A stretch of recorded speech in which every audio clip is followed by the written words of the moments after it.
الحمد لله رب العالمين والصلاة والسلام على أشرف الأنبياء والمرسلين. أما بعد، فأعوذ بالله من الشيطان الرجيم من همزه ونفخه ونفثه. بسم الله الرحمن الرحيم. رب اشرح لي صدري ويسر لي أمري واحلل عقدة من لساني يفقه قولي. اللهم انفعنا بما علمتنا وعلمنا ما ينفعنا وزدنا علما. فبشر عباد الذين يستمعون القول فيتبعون أحسنه، أولئك الذين هداهم الله وأولئك هم أولو الألباب. أعوذ بالله من الشيطان الرجيم. بسم الله الرحمن الرحيم. كلا نمد هؤلاء وهؤلاء من عطاء ربك وما كان عطاء ربك محظورا. ہر ایک کو ہم مدد کرتے ہیں. نمد، امد یمد، میم دال دال مضاف ثلاثی ہے. اس سے باب افعال فعل مضارع ہے، جمع متکلم کا صیغہ. کلن نمد، ہر ایک کو. کلن یہ مفعول ہے جو پہلے آ گیا ہے. نمد یہ فعل ہے اور اس کے اندر فاعل کی ضمیر موجود ہے، اور وہ ضمیر کیا ہے؟ نحن. تو کلن نمد، ہر ایک کو ہم مدد کرتے ہیں، ہم لمبا کرتے ہیں. لمبا کرنے سے مراد مدد کرنا، تعاون کرنا، انعام کرنا. ہر ایک کی ہم مدد کرتے ہیں. ہاؤلائی، ان لوگوں کی بھی. ہاؤلائی، اور ان لوگوں کی بھی. من عطاء ربک، آپ کے رب کے عطا سے.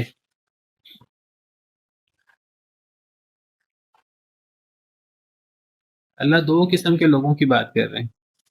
ان لوگوں کی بھی ہم مدد کرتے ہیں، ان لوگوں کی بھی ہم مدد کرتے ہیں. اور جو بھی اللہ مدد کرتے ہیں وہ اللہ کی خاص عطا ہوتی ہے، اللہ کا انعام ہوتا ہے. اللہ پر کسی کا کوئی حق، کوئی لازمی نہیں ہوتا. اللہ عطا کرتے ہیں، اللہ انعام کرتے ہیں، اللہ کی مرضی. تو اللہ انعام کرتے ہیں، اللہ عطا کرتے ہیں، اللہ امداد کرتے ہیں، اللہ مدد کرتے ہیں. ان کی بھی اور ان کی بھی. ان کی بھی اور ان کی بھی سے کیا مراد ہے؟ پچھلی آیات اگر آپ کے سامنے ہو، پچھلا سیاق اسباق آپ کے سامنے ہو تو آپ کو سمجھ آ جائے گی. جی اپنی طرف سے نہ کہیں نا، پیچھے دیکھیں پیچھے کیا ہے. ہاں پیچھے ہم نے تقابل پڑھا ہے. اب ہمیں کرنا یہ چاہیے، ہم نا ایک اصل درس کے انداز میں آ کر بیٹھ جاتے ہیں. ہمیں یہ کرنا چاہیے کہ ہم کلاس سے پہلے ایک دفعہ پچھلا اس کو ریوائز کر کے آئیں تو زیادہ فائدہ ہوگا. پیچھے ہم نے ایک قسم کا تقابل پڑھا تھا، کمپیریزن پڑھا تھا پچھلے لیکچر میں. جی مومن کو بھی اور کافر کو بھی. طالب دنیا اور طالب آخرت. طالب دنیا اور طالب آخرت کی بات ہو رہی ہے. پیچھے ہم نے پڑھا کہ جو بندہ دنیا عاجلت چاہتا ہے، فوری فائدہ چاہتا ہے، اس کے ساتھ اللہ اس کے لیے کیا شرائط ہیں، اس کے لیے نتیجہ کیا ہوتا ہے اللہ کی طرف سے.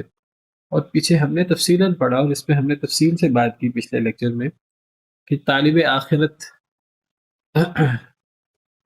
جو آخرت کا ارادہ کرتا ہے اس کے لیے کیا شرائط ہیں اللہ کی طرف سے، اور پھر اللہ کی طرف سے نتیجہ کیا ہوتا ہے. ہم یہ چیزیں تفصیل سے پڑھ چکے ہیں. پھر بتائے گا آپ سے کہ ہم نے کیا پڑھا تھا، صرف بس پوائنٹ کی صورت میں.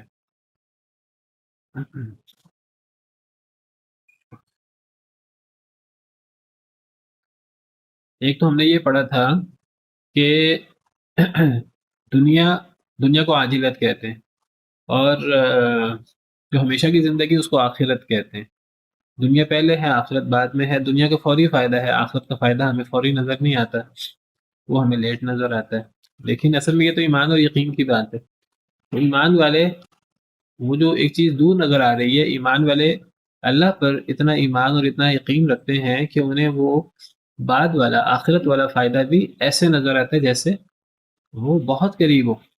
یعنی قیامت یا موت بھی تو قیامت ہے. موت چھوٹی قیامت ہے، قوموں کی موت درمیانی قیامت ہے، اور سب انسانوں کی موت یہ بڑی قیامت ہے. اور قیامت کے بعد پھر جو ہے وہ آخرت ہوگی. تو قرآن کریم کا مطالعہ کریں. اللہ تعالی ہمیں جو ایمان بالغیب، اللہ کے وعدے، اس سے تو ہمیں یہ پتہ لگتا ہے کہ موت کو، انفرادی کسی کی موت ہو، قوموں کی موت ہو، یعنی اجتماعی قیامت ہو سب لوگوں کی، ہمیں اس میں سے کسی کو بھی لیٹ نہیں سمجھنا چاہیے کہ ان میں سے کوئی چیز بہت دور ہے. حالانکہ نبی کریم صلی اللہ علیہ وسلم جن پر قرآن نازل ہوا، اس بات کو 1500 سال گزر چکے ہیں. اور قرآن کریم میں، اور اس سے پہلے بھی پچھلے انبیاء پر بھی جو وہی نازل ہوتی تھی، اس میں یہی نازل ہوتا تھا. تمام نبیوں کا دین دین اسلام ہے، ایک جیسی ہدایات تھی. پچھلے نبیوں کی ہدایات میں بھی یہی تھا کہ قیامت بہت قریب ہے، قیامت بہت قریب ہے. قیامت تو پلک جھپکنے کے سے بھی زیادہ قریب ہے. ہم نے پیچھے سورہ نحل میں پڑھا وَلِلَّهِ غَيْبُ السَّمَاوَاتِ وَالْأَرْضِ وَمَا أَمْرُ السَّاعَةِ إِلَّا كَلَمْحِ الْبَصَرِ أَوْ هُوَ أَقْرَبُ. اللہ کے لیے ہی آسمان و زمین کا غیب کا علم اللہ کے پاس ہے، کسی کے پاس نہیں ہے. اور قیامت کا معاملہ تو پلک جھپکنے کی طرح یا اس سے بھی زیادہ قریب ہے. یعنی پلک جھپکنے میں زیادہ وقت لگ سکتا ہے، قیامت اس سے پہلے آ سکتی ہے. انسان کو اتنی تیاری کرنی چاہیے اپنی موت کے لیے، قیامت کے لیے، آخرت کے لیے. اور آخرت کو آخرت نہ سمجھے کہ بہت دور، یہ دور اس کو شکوک و شبہات رکھنے والے لوگ دور سمجھتے ہیں. انہم یرونہ بعیدا، کفار اسے دور خیال کرتے ہیں. جہاں تک اللہ والوں کا معاملہ ہے وَنَرَاهُ قَرِيبًا، ہم تو اسے بہت قریب خیال کرتے ہیں. وہ جو صحابی نبی صلی اللہ علیہ وسلم صحابہ کرام کی یہ تربیت کرتے تھے. جنگ احد کے لیے آپ نے تربیت فرمائی، آپ نے واعظ کیا، تو کیا کہتا ہے صحابی؟ کھجوریں کھا رہا تھا، کہنے لگا کھجوریں کھانے میں وقت زیادہ لگے گا، جنت اس سے زیادہ قریب ہے. یہ اصل میں ایمان چاہیے، یہ تربیت اصل میں چاہیے. اس نے کہا کہ میں یہ جو کھجوریں کھا رہا ہوں، یہ کھجوریں کھانے میں مجھے 5 منٹ 10 منٹ جو لگنے ہیں، یہ تو وقت زیادہ لگ جائے گا. تو جنت تو مجھے اس سے زیادہ قریب نظر آ رہی ہے. اللہ کے وعدے تو، اب آپ دیکھیں جنت کتنی دور ہے، قیامت کتنی دور ہے. اگر ہم دنیا کے اعتبار سے بات کریں، اگر ہم اپنے حواس کے مطابق بات کریں، اگر ہم اپنے مطابق بات کریں، یہ اصل میں مسئلہ ایمان اور یقین کا ہے. تو اصل میں دنیا عاجلت ہے، اور قیامت کے بعد کی زندگی جو ہمیشہ کی زندگی ہے وہ آخرت ہے. لیکن ہم نے اس کو اللہ کے وعدے پر یقین رکھتے ہوئے اس کو قریب سمجھنا ہے، پلک جھپکنے کی طرح. ہم نے اس کو اپنے سے قریب سمجھنا ہے، اللہ کے وعدوں کو اپنے سے قریب سمجھنا ہے. اچھا، اب جو دنیا کا طالب ہوتا ہے تو اللہ تعالیٰ نے کوئی کنڈیشن نہیں لگائی کہ اس کے لیے محنت بھی کر، اس کے لیے بہت ہاتھ پاؤں بھی مار، اس کے لیے بہت اخلاص کے ساتھ، ایمان کے ساتھ، خلوص کے ساتھ تو محنت بھی کر، کوشش بھی کر. کوئی شرط نہیں لگائی اللہ تعالیٰ نے. من کان یرید العاجلۃ، جو عاجلت چاہتا ہے، دنیاوی فائدے چاہتا ہے، فوری فائدہ چاہتا ہے، اللہ نے فوری نتیجہ بتا دی. تو شرائط کو کنڈیشن لگائی نہیں. تو اس سے پتہ لگتا ہے کہ کنڈیشنز کے بغیر بھی کوئی بندہ جو دنیا کا طالب ہے تو اسے دنیا مل سکتی ہے. نتیجہ کیا ہوتا ہے؟ اللہ فرماتے ہیں کہ ہم جلدی دے دیں گے، لیکن جس کو چاہیں گے جتنا چاہیں گے. نتیجے میں 2 شرائط ہیں. اللہ جس کو چاہیں گے اس کو دیں گے، جس کو نہیں چاہیں گے اس کو نہیں دیں گے. جس کو نہیں چاہا اس کو نہیں دیں گے، وہ کوشش کرے یا نہ کرے، کوشش کی تو بات ہی نہیں ہے. اور اگر اللہ نے دینے کا فیصلہ کیا ہے تو جتنا اس نے مانگا وہ ضروری نہیں اتنا ملے، اس سے کم بھی مل سکتا ہے. جتنا مانگا ہو بہو اتنا بھی مل سکتا ہے، جتنا اس سے مانگا اس سے زیادہ بھی مل سکتا ہے. اور اللہ کو تو دنیا کی تو اتنی بھی پرواہ نہیں ہے کہ اللہ کہتے ہیں میں ان کے گھر سونے کے بنا دوں، ان کی مسحریاں اور ان کے دروازے اور ان کی ایک ایک چیز میں سونے چاندی کی بنا دوں. اگر مسلمانوں پر فتنے کا اندیشہ نہ ہو، ایک ایک چیز میں سونے چاندی کی بنا دوں. کیوں؟ وَإِن كُلُّ ذَلِكَ لَمَّا مَتَاعُ الْحَيَاةِ الدُّنْيَا، یہ سارا فوری عاجلت دنیا کی زندگی کا فائدہ ہے، والآخرۃ عند ربک للمتقین، اور آپ کے رب کے نزدیک آخرت تو متقین کے لیے ہے۔ تو یہ ہے طالب دنیا کی بات۔ اور طالب آخرت کے بارے میں ومن اراد الآخرۃ، جب طالب آخرت کی بات کی، ایک تو وہ آخرت ہے، وہ بعد میں آنے والی ہے، اس کے یعنی وہ دنیا کے بعد ہے، اس معنی میں تو وہ آخرت ہے، لیکن ہمارا ایمان اور یقین کے اعتبار سے وہ بہت قریب ہونی چاہیے، ہمیں اسے دور نہیں سمجھنا چاہیے۔ اچھا، اگر کوئی اس کا طالب ہے تو صرف طلب سے اور صرف خواہش رکھنے سے وہ نہیں ملنے والی، دنیا صرف طلب سے بھی مل سکتی ہے، جس کو اللہ چاہیں اس کو دیں گے، جتنی اللہ چاہیں اس کو دیں گے، جس کو نہیں چاہیں نہیں دیں گے۔ دنیا صرف طلب رکھنے سے بھی مل سکتی ہے، اور اتنی بھی مل سکتی ہے کہ توقع سے بھی بڑھ کر، کہ سونے چاندی کے انبار آ جائیں، اللہ کے نزدیک پرواہ ہی نہیں ہے دنیا کی۔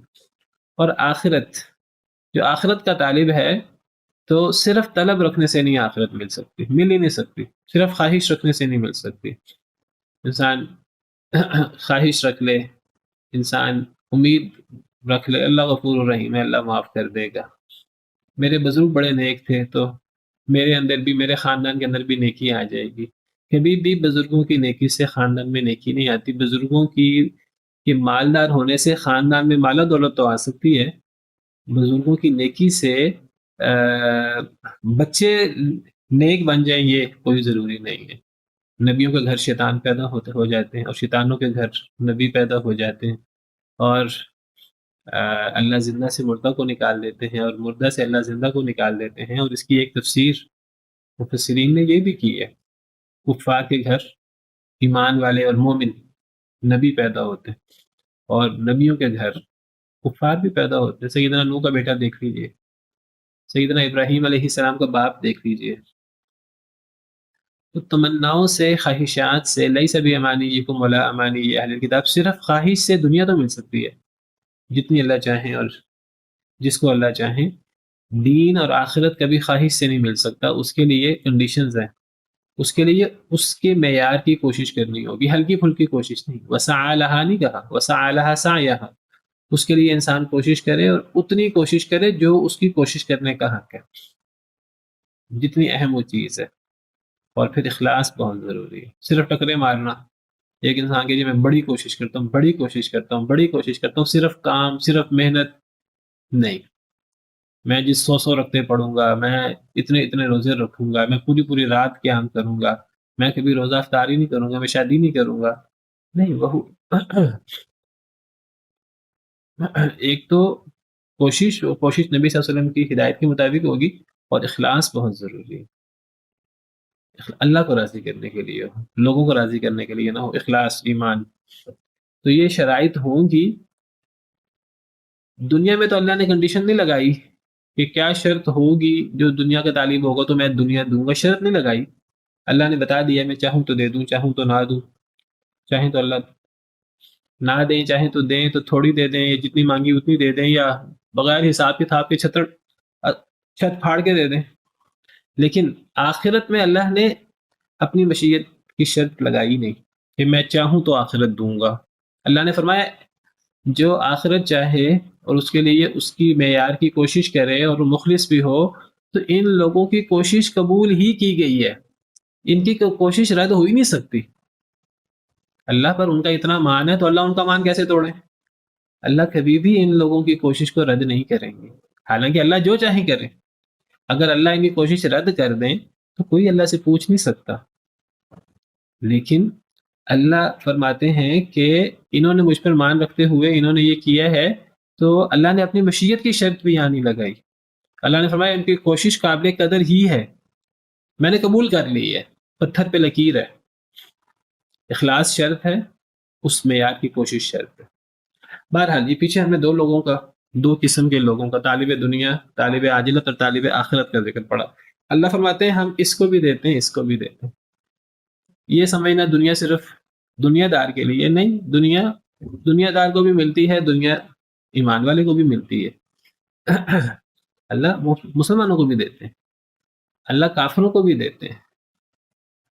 مسلمانوں کو تو اس لیے دیتے ہیں کہ مسلمان نیکی کرتے ہیں، اللہ کو راضی کرنے کی کوشش کرتے ہیں، اور اللہ تعالیٰ ایمان کے بدلے کے طور پر، نیکی کے بدلے کے طور پر اللہ دنیا دیتے ہیں، اگرچہ وہ اللہ کا فضل ہوتا ہے۔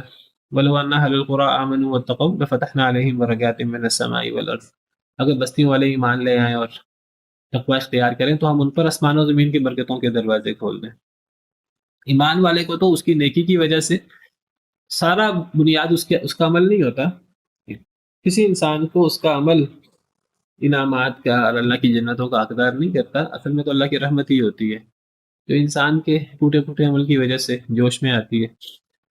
کافر کو بھی اللہ دے دیتے ہیں دنیا کا انعام، دنیا کی نعمتیں، دنیا میں مدد اللہ کافر کی بھی کر دیتے ہیں، طالب دنیا کی بھی کر دیتے ہیں، طالب آخرت کی بھی کر دیتے ہیں۔ طالب آخرت کی تو دنیا اس لیے کر دیتے ہیں کہ جو آخرت کا طالب ہے تو دنیا تو اللہ نے نہیں کہا کہ جو آخرت کا طالب ہے دنیا پہ کراس لگ گیا، نہیں، آخرت تو مل کر رہے گی اگر شرائط پوری ہیں تو، کوشش کر رہے ہیں مخلص ہو، آخرت تو مل کے رہے گی، دنیا بھی ساتھ ملے گی۔ ربنا آتنا فی الدنیا حسنہ وفی الآخرۃ حسنہ، ہاں جو دنیا کا طالب ہے اس کی آخرت پہ کراس لگتا ہے، جو آخرت کا طالب ہے اس کے تو دنیا پہ کراس نہیں لگتا۔ تو ایمان والے کو تو ملنی ہے اللہ کی رحمت کی بدولت، اس کی نیکی کی بدولت۔ کافر کو اللہ تعالیٰ اس لیے دے دیتے ہیں، اللہ کو دنیا کی پرواہ کوئی نہیں ہے، تو اللہ فرماتے ہیں ہر ایک کی ہم مدد کرتے ہیں، ان کی بھی، یہ جو عاجلہ چاہتے ہیں ان کی بھی، اور ان کی بھی جو آخرت چاہتے ہیں ان کی بھی، دنیا کی بات ہو رہی ہے۔ من عطاء ربک، آپ کے رب کی عطا سے، یہ اللہ کی عطا ہوتی ہے۔ اگر ایمان والے کو ملتی ہے دنیا کے اندر، اللہ کی نعمت ملتی ہے تو اللہ کا عطا ہے۔ ایمان والا یہ نہ سمجھے میرے عمل کا نتیجہ ہے، میں نے بڑا ہی تیر مارا ہے، جو یہ سمجھتا ہے تو یہ پھر فخر ہے، غرور ہے نیکی کا۔ تو اللہ کی رحمت سے اگر کوئی شخص آخرت میں اللہ کی رحمت کا حقدار ہوگا تو وہ بھی اللہ کی جنت کا، تو وہ بھی اللہ کی رحمت کی وجہ سے اس کا حقدار ہوگا۔ دنیا میں بھی انسان اگر اللہ کی نعمتوں کا حقدار ہوتا ہے، اللہ کا سراسر فضل ہوتا ہے۔ باقی اللہ تعالیٰ اعمال کو دیکھ کر اللہ کیا معاملہ کرتے ہیں کیا نہیں کرتے وہ اللہ کے فیصلے ہیں، یہ اللہ کی عطا ہوتی ہے۔ اور کافر کا تو عمل ہی نہیں ہوتا، اس پر تو سراسر اللہ کی عطا ہے۔ من عطاء ربک، اور اللہ فرماتے ہیں وما کان عطاء ربک محظورا، اور نہیں ہے آپ کے رب کی عطا روکی گئی، اللہ نے اپنی عطا کو روکا نہیں ہوا۔ دنیا میں اللہ کی عطا روکی ہوئی نہیں ہے، کافر کو بھی مل جاتی ہے، اس لیے کہ اللہ کے نزدیک دنیا کی پرواہ نہیں ہے، مچھر کے پر کے برابر دنیا نہیں ہے۔ اگر اللہ کے نزدیک دنیا مچھر کے پر سے کے برابر حیثیت رکھتی، اللہ کافر کو بڑی نعمت تو چھوڑے مچھر کا پانی کا گھونٹ نہ دیتے۔ حدیث مبارکہ ہے لو كانت الدنيا تعدل عند الله جناح بعوضة ما سقى كافرا منها شربة ماء، او كما قال علیہ الصلوۃ والسلام، اگر دنیا اللہ کے نزدیک مچھر کے پر کے برابر بھی اہمیت رکھتی تو اللہ کافر کو پانی کا ایک گھونٹ نہ دیتے۔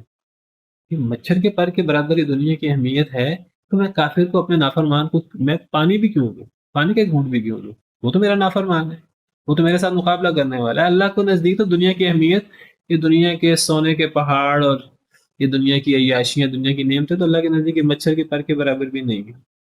تو اللہ کہتے ہیں لے لو جتنا لینا ہے، آخرت تو ہے نہیں، متاع قلیل ثم مأواہم جہنم۔ ایمان والوں کو آپ سمجھیے جو آخرت میں ملنا ہے اس کا کچھ اللہ دنیا میں بھی دے دیتے ہیں، آخرت کا تو ان کا محفوظ ہے اللہ کا فضل، اللہ کی عطا، وہ بھی اللہ کی عطا دنیا میں کسی سے بھی رکی نہیں ہے۔ ہاں آخرت میں اللہ کی عطا صرف مسلمانوں کے لیے ہوگی، وَكَانَ بِالْمُؤْمِنِينَ رَحِيمًا، آخرت میں کافروں کے لیے اللہ کی عطا نہیں ہوگی، اللہ کا انعام نہیں ہوگا۔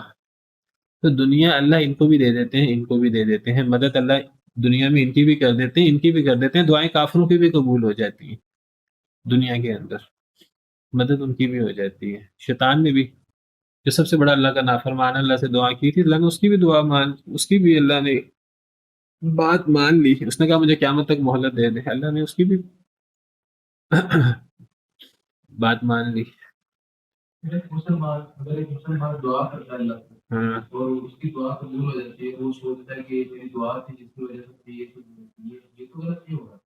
یہ سوچنا آپ نے کہا ہے کہ نیکی کے بارے میں کوئی بندہ سوچتا ہے کہ یار میری نیکی کی وجہ سے یہ چیز ہوئی۔ ہاں تو اگر تو بندہ سوچتا ہے کہ یار یہ میں دعا اللہ تعالیٰ کے دی تھی، یہ تو چیز نہیں، اگر ایک بندہ کہتا ہے میں نے دعا کی تھی اور مجھے دعا کی وجہ سے ملی ہے، تو یہ انسان اپنی نیکی پہ تو فخر نہیں کر رہا. یہ کس پہ؟ یہ اگر ایک انسان اللہ سے دعا کرتا ہے اور اس کو ایک چیز مل جاتی ہے، تو انسان کے میں نے دعا کی تھی، مجھے دعا کی وجہ سے مل گئی، تو کیا خیال ہے یہ اپنی نیکی پر وہ انسان فخر کر رہا ہے؟ نہیں، وہ تو انسان اللہ پر حسن ظن رکھ رہا ہے کہ میں نے اپنے رب سے مانگا تو اللہ نے دے دیا، تو اللہ پر حسن ظن ہے نا. تو یہ تو اللہ نے تو ہمیں تعلیم دی ہے کہ دعا تو رد ہی نہیں ہوتی. اگر دعا آداب کے ساتھ ہو، دعا کے منافی امور نہ ہو، تو دعا تو رد ہی نہیں ہوتی. اور اس کا ایک درجہ ہے جو سب سے ہلکا درجہ ہے کہ وہ جیسے انسان دعا مانگے دنیا میں اسی طرح قبول ہو جائے، ورنہ اس سے بہتر درجہ یہ ہے کہ اللہ اس سے بڑی مصیبت ٹال دے. یہ بھی دعا کی قبولیت ہے. اور اس سے بڑا درجہ کیا ہے؟ اللہ آخرت میں محفوظ کر لے. یہ سب سے بڑا درجہ ہے. وہ آخرت میں انسان کو نیکیاں اور انسان کے لیے اتنی نعمتیں ہوں گی، انسان سمجھے گا، کہے گا میں نے تو یہ اعمال کیے ہی نہیں، تو پتہ لگے میں نے تو دعائیں کی تھیں، وہ دعائیں تو ان کی قبولیت یہ ہے آخرت میں اس کا انعام مل رہا ہے. تو دعا کی قبولیت، ہاں اگر ایک انسان یہ سمجھے کہ میں تو دعا کرتا ہوں، بڑی نیکی کرتا ہوں، تو اب وہ اپنی اس دعا اور اپنے اس عمل دعا پر فخر شروع کر دے، تو وہ ریاکاری بن سکتی ہے. ورنہ اگر ایک انسان دعا کرے اور اللہ پر حسن ظن رکھے، تو یہ تو یعنی حسن ظن اللہ کے ساتھ تو مطلوب ہے. انظر کیف فضلنا بعضهم على بعض. یہ آیات ہیں، یہ بڑی غور طلب آیات ہیں جو ہم پڑھ رہے ہیں. جو پچھلی لیکچر میں ہم نے آیات پڑھی وہ بھی، اور یہ آیات بھی ذرا توجہ کرنے کی یہ آیات ہیں. اللہ فرماتے ہیں ذرا دیکھیے اے اللہ کے نبی صلی اللہ علیہ وسلم، کیف فضلنا بعضهم على بعض، کیسے ہم نے فضیلت دی بعض کو بعض پر. کس میں؟ یعنی دنیا میں. دنیا میں آپ دیکھیے کہ لوگ ایک جیسے نہیں. دنیا میں مختلف قسم کے لوگ ہیں. کسی کو ہم نے فضیلت دی، کسی کو کسی چیز میں فضیلت دی، کسی کو مال و دولت میں فضیلت دی، دوسرے کو مال و دولت نہیں دیا، اس کو صلاحیتیں دے دیں، اس کو وہ صلاحیتیں نہیں دیں، کسی کو علم دے دیا، دوسرے کو علم نہیں دیا، کسی کو کوئی ایسی صلاحیت دے دی وہ دوسرے کو نہیں دی، کسی کو خوبصورتی دے دی دوسرے کو وہ نہیں دی، کسی کا قد لمبا، کسی کا قد چھوٹا، کسی کا رنگ کالا، کسی کا رنگ سفید. ایسے اللہ کی انعام کی اور اللہ نے جو فرق رکھا ہے لوگوں میں، اس کی ہزاروں صورتیں ہیں. تو دنیا میں ہمیں ایک جیسی چیزیں نہیں ملتی.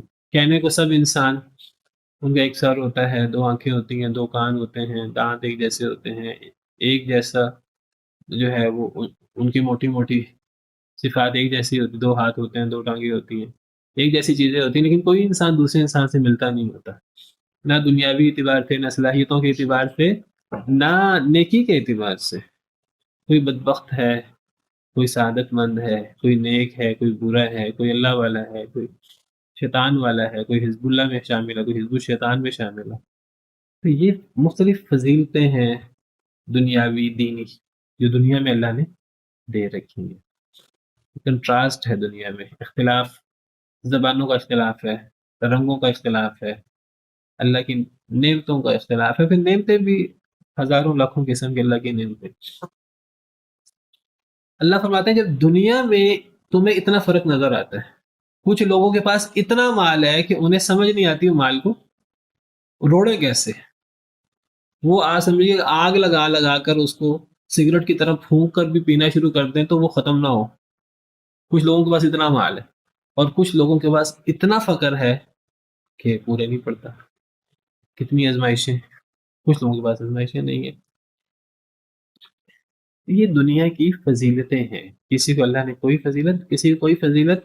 اور اصل میں دنیا کو سب کچھ سمجھیں گے تو پھر سوالات پیدا ہوں گے، اشکالات پیدا ہوں گے. دنیا تو سب کچھ ہے ہی نہیں. دنیا تو اللہ کے نزدیک مچھر کے پر کے برابر نہیں ہے. اصل تو آخرت ہے، دار الجزا.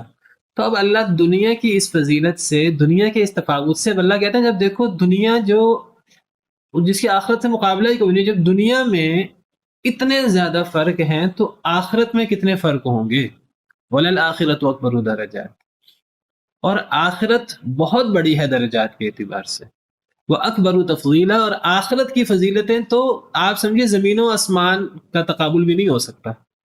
یعنی دنیا کے اندر میں نے کہا کہ ایک بدبخت ہے، ایک سعادت مند ہے، ایک نیک ہے، ایک برا ہے. کہنے کو ہمیں بہت زیادہ فرق نہیں لگتا بعض لوگوں کو، یہ ایک ہی جیسے لگتے ہیں، کوئی بہت زیادہ فرق نہیں ہے، ایک تھوڑا سا نیک ہے، ایک وہ اتنی نیکی کا شوق. دنیا میں ہم اس کو بہت زیادہ اہمیت نہیں دے رہے ہوتے. نہیں، آخرت میں اس کا بہت بڑا فرق ہوگا. جیسے ایک آسمان ہوتا ہے، ایک زمین ہوتا ہے، ایک ذرہ ہوتا ہے، اور ایک آسمان پہ چمکتا ستارہ ہوتا ہے. تو آخرت کے درجے اور آخرت کی فضیلتیں دنیا کی فضیلتوں کو دیکھ لیں تو آخرت کی فضیلتوں کا مقابلہ ہی نہیں کیا جا سکتا. دنیا کے اندر ایک تو میں نے کہا دنیاوی فرق ہیں، عہدوں کا، صلاحیتوں کا، انعامات کا، قدبت کا، ان چیزوں کا، مال و دولت کا، اور نیکیوں کا بھی دنیا کے اندر فرق ہے. مسلمان ہیں، مسلمان بھی دنیا کے اندر ایک لیول کے نہیں ہیں. کوئی السابقون السابقون ہے، کوئی اصحاب الیمین ہے، کوئی زیادہ نیک ہیں، کوئی کم نیک ہیں. پھر نیکوں میں بھی اللہ نے کس میں بنا دی دنیا کے اندر بھی، ثم اورثنا الکتاب الذین اصطفینا من عبادنا، جن کو ہم نے اپنی کتاب کا وارث بنایا. یہ نیک لوگوں مسلمانوں کی بات ہو رہی ہے. اب ان مسلمانوں میں بھی فمنہم ظالم لنفسہ، کئی ایسے بھی کتاب کے وارث مسلمان ہیں جو اپنے اوپر ظلم بھی کر دیتے ہیں مسلمان ہونے کے باوجود، کتاب پر ایمان رکھنے کے باوجود اپنے اوپر ظلم کرنے والے ہوتے ہیں، کمیاں کوتاہیاں ہو جاتی ہیں، گناہ ہو جاتے ہیں. ومنہم مقتصد، کچھ درمیانے ہیں، کوئی بہت زیادہ ظلم بھی نہیں کرتے، بہت زیادہ نیکیوں میں بھی آگے نہیں بڑھتے. ومنہم سابقون بالخیرات، کوئی ہر چیز میں آگے بڑھنے والے صحابہ کرام کو دیکھ لیجیے. سیدنا ابوبکر، سیدنا عمر کا آپ اس کا مقابلہ، صحابہ کرام کا مقابلہ دیکھ لیجیے، ہم تصور ہی نہیں کر سکتے. نیک لوگوں میں کتنے درجات ہیں؟ عوام کا درجہ ہے، خواص کا درجہ ہے، علماء کا درجہ ہے، اولیاء اللہ کا درجہ ہے، صدیقین کا، شہداء کا درجہ ہے، صدیقین، یہ دنیا کی بات کر رہا ہوں. صدیقین کا درجہ ہے، نبیوں کا درجہ ہے، رسولوں کا درجہ ہے. رسولوں کے اندر تفاوت ہے. تلک الرسل فضلنا بعضهم علی بعض، کچھ اولو العزم رسول ہیں اور ایک سید الانبیاء والمرسلین. کتنا تفاوت ہے. نیک لوگوں کی بھی بات کرو. پھر برے لوگوں میں ایک تو مسلمانوں میں ہیں جو مسلمان ہوتے ہوتے برے ہیں، ایک کفار ہے. پھر کفار کے اندر برائی کی کتنی قسمیں، ایک مشرک ہیں جو برے ہیں، ایک یہودی ہیں جو برے ہیں، ایک عیسائی ہیں جو برے ہیں. اب اگر ان میں بھی فرق ہے اور اللہ نے ہمیں ان کے بھی مراتب بتائے. اللہ کہتے ہیں کہ اگر برائی کا مقابلہ کرنا ہے تو مشرک اور یہودی وہ تمہارے زیادہ بڑے دشمن ہیں بنسبت عیسائیوں کے. ہیں سب کافر، ہیں وہ بھی مشرک. لَتَجِدَنَّ أَشَدَّ النَّاسِ عَدَاوَةً لِلَّذِينَ آمَنُوا الْيَهُودَ وَالَّذِينَ أَشْرَكُوا، ایمان والوں کے زیادہ بڑے دشمن مشرک اور یہودی. وَلَتَجِدَنَّ أَقْرَبَهُمْ مَوَدَّةً، اور اگر آپ دشمنوں کا مقابلہ کریں تو دشمنوں میں تمہارے زیادہ قریب، دوستی میں نہیں، دشمنوں میں تمہارے زیادہ قریب مودت کے اعتبار سے الذین قالوا انا نصارى، جنہوں نے کہا ہم عیسائی ہیں. تو اللہ نے تو ان میں بھی فرق کر دیا. پھر دیکھیے اللہ تعالیٰ کفار میں فرق کرتے ہیں. اللہ کہتے ہیں کفار دو طرح کے ہیں. ایک وہ کفار ہے، یعنی دیکھیے کافر کتنا بدبخت ہے، اللہ رسول کا منکر ہے، اللہ رسول کا محادہ کرنے والا ہے، لیکن اللہ نے ان میں بھی درجات کر دیے. ایک کافر وہ ہے جو تمہیں تنگ نہیں کرتا، وہ اپنے اللہ کو ناراض کرتا ہے، رسول اللہ کے بارے میں وہ ان کو جھٹلاتا ہے، اللہ کو جھٹلاتا ہے، قرآن کو جھٹلاتا ہے. وہ ظلم اپنی جگہ بہت بڑا ظلم ہے، ظلم عظیم ہے، لیکن وہ مسلمانوں کو تنگ نہیں کرتا، مسلمانوں کو گھروں سے نہیں نکالتا، مسلمانوں کے گھر نہیں جلاتا، مسلمانوں کو قتل نہیں کرتا. اور ایک کافر وہ ہے جو سارے کام کرتا ہے. ایک کافر وہ ہے جو خود یہ کام نہ کرے لیکن ایسے کفار کی پشت پہ نہیں کرتا ہے. تو اللہ نے یہ سورہ ممتحنہ کا مطالعہ کریں تو اللہ نے اس کے اندر فرق کیا دونوں قسم کے کفار میں. اللہ فرماتے ہیں لا ينهاكم الله عن الذين لم يقاتلوكم في الدين ولم يخرجوكم من دياركم ان تبروهم وتقسطوا اليهم، جو تم سے دین کے بارے میں تم سے باقاعدہ لڑتے نہیں ہیں کافر، لیکن تم سے تمہارے دین کے بارے میں لڑتے نہیں ہیں، گتھم گتھا نہیں ہیں. ولم يخرجوكم من دياركم، تمہیں تمہارے گھروں سے نکالا نہیں ہے انہوں نے. تو اللہ تمہیں منع نہیں کرتا کہ تم ان سے نیکی کر لو، تم ان سے انصاف والا معاملہ کرو. اللہ انصاف کرنے والوں کو پسند کرتے ہیں. انما ينهاكم الله عن الذين قاتلوكم في الدين، اللہ تمہیں نیکی کرنے سے بھی منع کرتا ہے ان لوگوں سے کہ جنہوں نے تم سے دین کے بارے میں لڑائی کی. واخرجوكم من دياركم، تمہیں تمہارے گھروں سے نکالا. وظاہروا على اخراجكم، دوسروں کی تمہیں تمہارے گھر سے نکالنے میں مدد کی، پیٹھ ٹھونکی،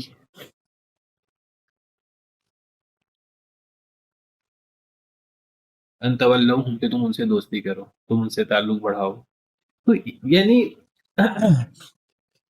اچھے لوگوں میں بھی درجات ہیں، برے لوگوں میں بھی درجات ہیں، اچھائی کے بھی درجات ہیں، برائی کے بھی درجات ہیں، اور یہ سارے درجات ہمیں دنیا میں نظر آتے ہیں، دنیاوی اعتبار سے بھی، دین کے اعتبار سے بھی. تو اللہ کہتے ہیں کہ جب اللہ نے دنیا کو اتنا متنوع قسم کا بنایا ہے تو تم ذرا یہ بہت بڑی نشانی ہے اللہ کی، تو تم اسی سے تصور کر لو کہ آخرت میں کتنا بڑا تنوع ہوگا، آخرت میں کتنے بڑے اختلافات ہوں گے درجات کے.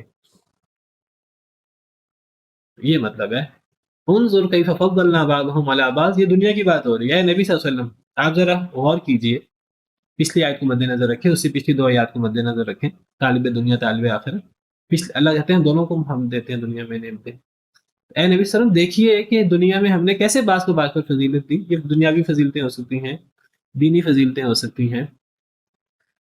تو اسی کو دلیل بنا کر اسی سے تم سمجھ لو کہ آخرت میں کتنا درجات کا تفاوت ہوگا. وَلَلْآخِرَةُ أَكْبَرُ درجات وَأَكْبَرُ تفضیلا. اور آخرت کی فضیلت تو بہت بڑی ہوگی. یعنی جنت کے اندر جنتیوں کا بھی تفاوت ہوگا. ایک جنت ہے جو جنت الفردوس ہے، جنت کے درجات ہیں 100 درجے ہیں. 2 درجوں کے درمیان اتنا بڑا فرق ہے کہ نچلے درجے والے وہ 1 درجہ اوپر والوں کو ایسے دیکھیں گے جیسے ہم چاند ستارے کو دیکھتے ہیں. یہ 2 درجوں کا اتنا بڑا فرق. تو جنت کے 100 درجے ہیں، اور اسی طرح جہنم.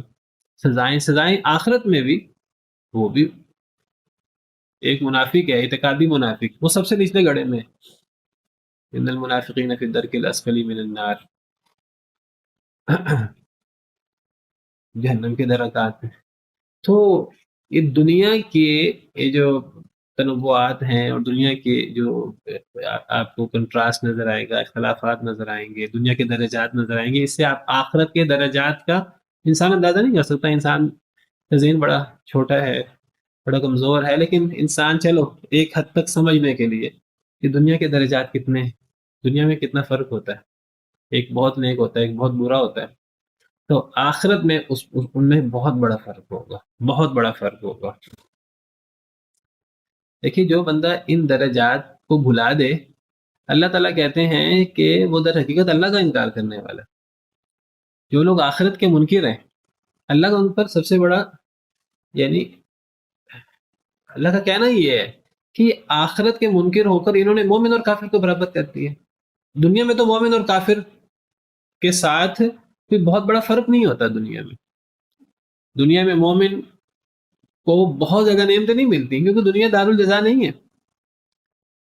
دنیا میں کئی دفعہ کافر کے پاس زیادہ نعمتیں ہمیں نظر آتی ہیں، اگرچہ وہ نعمت اس کے لیے اللہ کا عذاب ہوتی ہے، آزمائش ہوتی ہے. تو دنیا میں تو مومن اور کافر کا فرق انعامات کے اعتبار سے ہو ہی نہیں سکتا.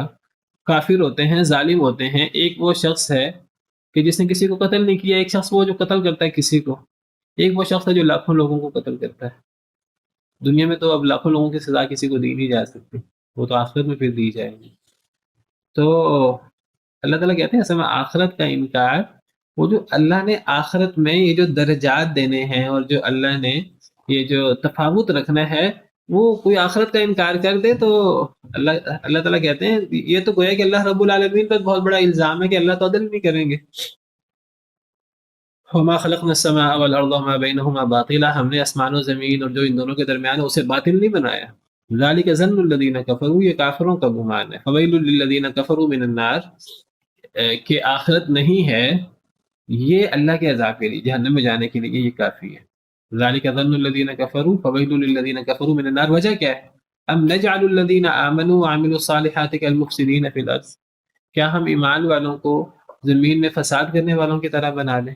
اصل تو انعام اور سزا تو آخرت میں ملنی ہے، دنیا میں تو وہ اصل تو سزا اور انعام ملا ہی نہیں. ہم کیا ایمان والوں کو اور فساد کرنے والوں کو ایک جیسا بنا دیں؟ دنیا میں تو بہت زیادہ فرق نہیں ہوتا. ام نجعل المتقین کالفجار. کیا ہم متقی اور فاسق و فاجر کو ایک جیسا کر دیں؟ دنیا میں تو بہت زیادہ فرق نہیں ہوتا. تو آخرت میں دنیا کے تفاوت کو، دنیا کے درجات کو مد نظر رکھو، آخرت کے درجے بہت بڑے ہوں گے، بہت بڑے درجے ہوں گے، نور کے ممبر بھی ہوں گے، اور ان نور کے ممبروں میں بھی اللہ لوگوں کو عزت دیں گے، اور ایسے بدبخت ترین لوگ بھی ہوں گے کہ کیڑے مکوڑوں سے بھی بدتر اور گندگی کے کیڑوں سے بھی بدتر لوگ بھی ہوں گے، والعیاذ باللہ۔ بہرحال لا تجعل مع اللہ الہ آخر، نہ آپ بنائیے اللہ کے ساتھ کوئی دوسرا معبود، فتقعد تو آپ بیٹھ جائیں گے مذموما مذمت زدہ، مخذولا رسوا کیا ہوا، ناکام نامراد۔ جو آخرت کے درجات ہیں اس کا جو سب سے مین چیز ہے وہ توحید ہے، توحید شرک۔ تو شرک نہ کرنا کبھی، پھر وہ جو اتنا بڑا تفاوت ہے نا وہ آخرت میں پھر تمہیں نظر آئے گا۔ پھر تو اللہ کے ساتھ کوئی دوسرا معبود نہ بنانا، جس نے بنا دیا پھر وہ تو مذمت زدہ، اور وہ تو پھر نامراد، اور حقیقی نامرادی اور حقیقی جو ناکامی ہے وہ تو پھر اس کا مقدر ہوگی۔ وَقَضَىٰ رَبُّكَ أَلَّا تَعْبُدُوا إِلَّا إِيَّاهُ وَبِالْوَالِدَيْنِ إِحْسَانًا، اور فیصلہ کیا آپ کے رب نے یہ کہ نہ تم عبادت کرو مگر اسی کی۔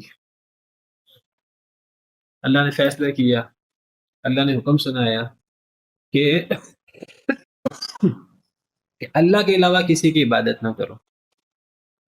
تو اللہ کے احکامات میں سے سب سے بڑا حکم، اللہ کے احکامات میں سے سب سے اہم، سب سے پہلا حکم وہ شرک سے بچنا اور توحید پر عمل پیرا ہونا، چاہے وہ توحید ربوبیت ہو، اللہ کو رب ہونے میں، خالق ہونے میں، منعم انعام کرنے والے، نفع نقصان دینے والوں کے طور پر اللہ کو ایک سمجھنا، رزق دینے میں اللہ کو ایک سمجھنا، چاہے وہ توحید الوہیت، اللہ کو عبادت میں ایک سمجھنا، وہ معاملات جو انسان اللہ کے لیے شکرانے کے طور پر، عبادت کے طور پر سر انجام دیتا ہے، تو وہ ان معاملات میں صرف اللہ کی عبادت کرنا، وہ دعا ہو، توکل ہو، وہ سر جھکانا ہو، وہ خوف ہو، خشیت ہو، وہ ذبح کرنا ہو، بھیڑ چڑھانا ہو، نظر و نیاز ہو، قسم ہو، جو بھی عبادت کی صورتیں ہو سکتی ہیں، تو وہ اللہ وحدہ لا شریک کے ساتھ، یا اللہ کے اسماء و صفات ہیں، ان صفات میں اللہ کو وحدہ لا شریک سمجھنا، جس کو توحید الاسماء والصفات کہتے ہیں۔ تو اللہ نے فیصلہ کر دیا، اللہ نے حکم سنا دیا کہ اللہ کے کہ نہ تم عبادت کرو مگر اللہ کی، اور عبادت کے اندر سب سے پہلے دعا آتی ہے۔ کئی ایسے لوگ ہیں عجیب شبہات کے شکار ہیں، دعا کو عبادت سے ہی نکال دیتے ہیں، کہتے ہیں دعا جس سے مرضی کر لو، وہ نبیوں سے کر لو، ولیوں سے کر لو، وہ یا رسول اللہ پکارنا شروع کر دو، یا علی پکارنا شروع کر دو، یہ کون سی دعا ہوتی، یہ کون سی عبادت ہوتی ہے؟ اللہ تعالیٰ قرآن کریم میں جگہ جگہ کہتے ہیں کہ دعا عبادت ہے، اللہ کے ساتھ کسی کو پکارنا، کسی سے دعا کرنا، یہ شرک ہے۔ ومن اضل ممن يدعو من دون الله من لا يستجيب له الى يوم القيامه، جو اللہ کے علاوہ اس کو پکارے جو قیامت تک اس کی بات پوری نہیں کر سکتا، اس سے بڑا گمراہ کون ہے جو اللہ کو چھوڑ کر اسے پکارے، جو قیامت تک اس کی بات، اس کی خواہش پوری نہیں کر سکتا۔ وہم عن دعائهم غافلون، بلکہ وہ تو ان کی دعا سے ہی غافل ہیں۔ وَإِذَا حُشِرَ النَّاسُ كَانُوا لَهُمْ أَعْدَاءَ، اور جب میدان محشر لگے گا تو وہ دشمن ہو جائیں گے ان لوگوں کے۔ وَبِالْوَالِدَيْنِ إِحْسَانًا، اور والدین کے ساتھ احسان کرنا ہے۔ اللہ کے فیصلوں میں سے اہم ترین فیصلہ توحید کے بعد والدین کے ساتھ احسان، بر الوالدین۔ تو بر الوالدین بہت بڑی نیکی ہے، بہت بڑی نیکی ہے۔ اس کا ہم مطالعہ کریں قرآن کریم کا تو قرآن کریم میں اللہ تعالیٰ نے توحید کے ساتھ بر الوالدین کا ذکر کیا ہے، اور شرک کے ساتھ اللہ تعالیٰ نے عقوق الوالدین کا ذکر کیا ہے۔ تو بر الوالدین بہت بڑی نیکی ہے، اور والدین کی نافرمانی، عقوق الوالدین بہت بڑا گناہ ہے، اتنا بڑا گناہ ہے کہ باقی اعمال کا بدلہ اللہ تعالیٰ کئی دفعہ دنیا میں نہیں دیتے۔ دنیا تو اصل دارالجزا نہیں ہے، اصل تو دارالجزا آخرت ہے، لیکن بعض ایسے گناہ ہیں اللہ کو اتنا اس میں ناراضگی ہوتی ہے کہ اللہ اس کی سزا دنیا میں ہی دے دیتا، جن میں حقوق الوالدین بھی ہے، اللہ معاف کرے۔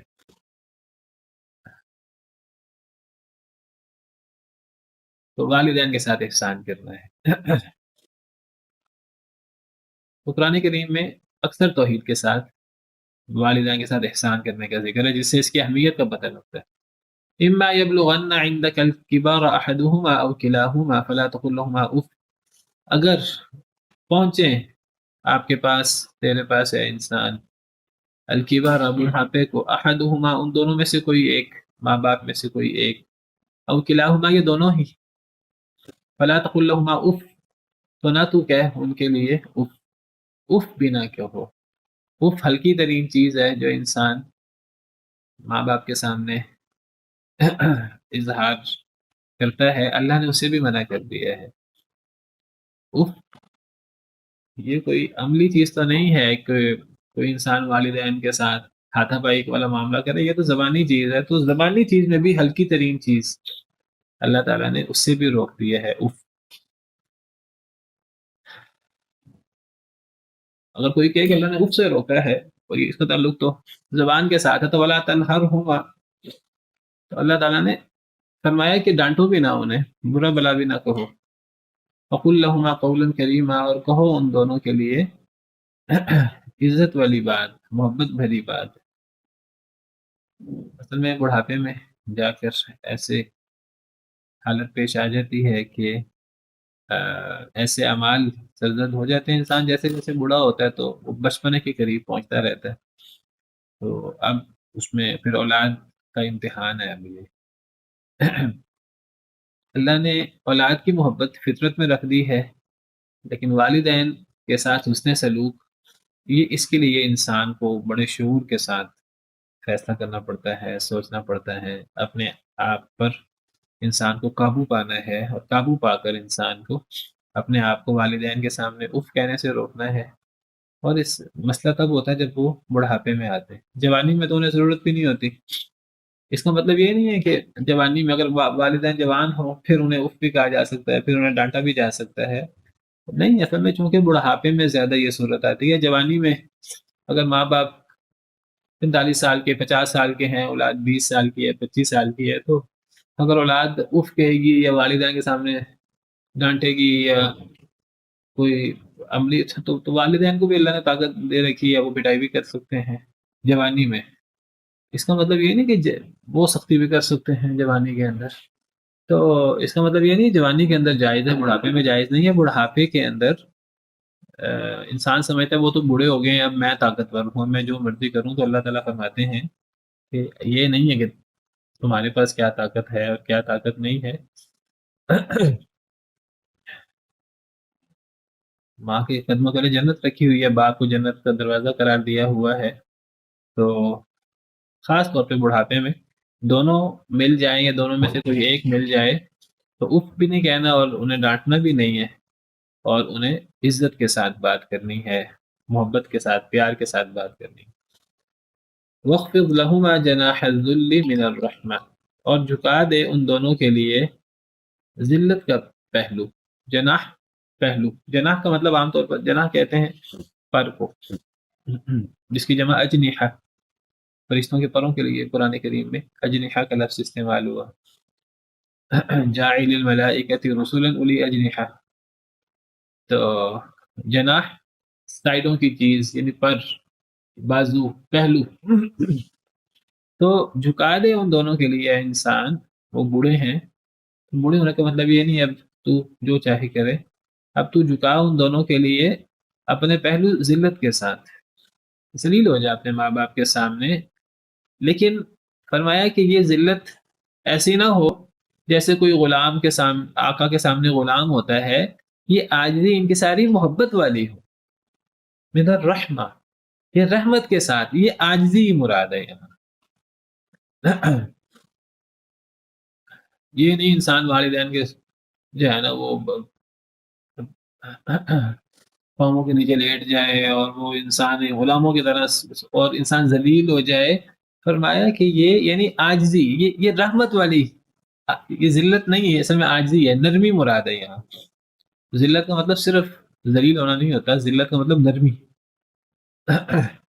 تو یہ رحمت والی نرمی اور عاجزی ان کی ساری مراد ہے. اتنے منکسر بن جاؤ والدین کے سامنے، اتنے عاجز ہو جاؤ کہ وہ محبت و شفقت بھری عاجزی ہو، پاؤں دھو دھو کر پینے والی.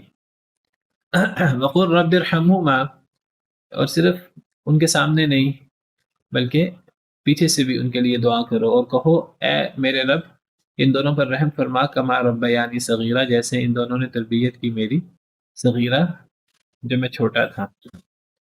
تو ہاتھ اٹھانے کا اور ہاتھ سے سختی کرنے کا تو تصور کوئی بھی تھوڑا سا بھی دین رکھنے والا وہ تصور نہیں کر سکتا.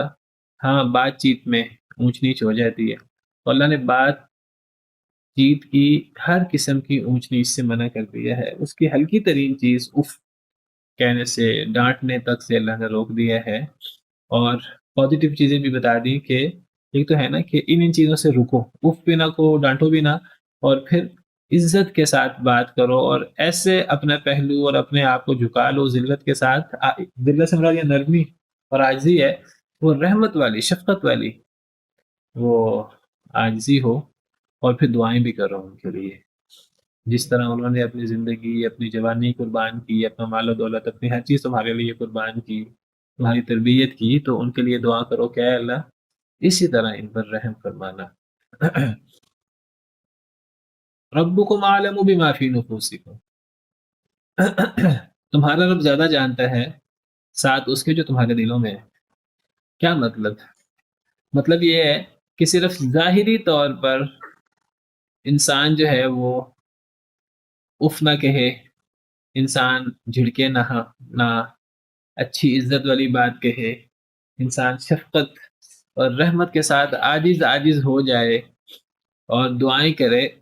یہ صرف ظاہری نہیں ہے، دل کے اندر بھی ان کے لیے عظمت اور ان کے لیے شفقت اور ان کے لیے پیار موجود ہو. تو تمہارے دلوں میں جو ہے وہ تمہارا رب زیادہ بہتر جانتا ہے. ان تکونوا صالحین، اگر تم ہو نیک، فإنہ کان للأوابین غفورا، تو اللہ ہے خوب رجوع کرنے والوں کے لیے بہت بخشنے والا.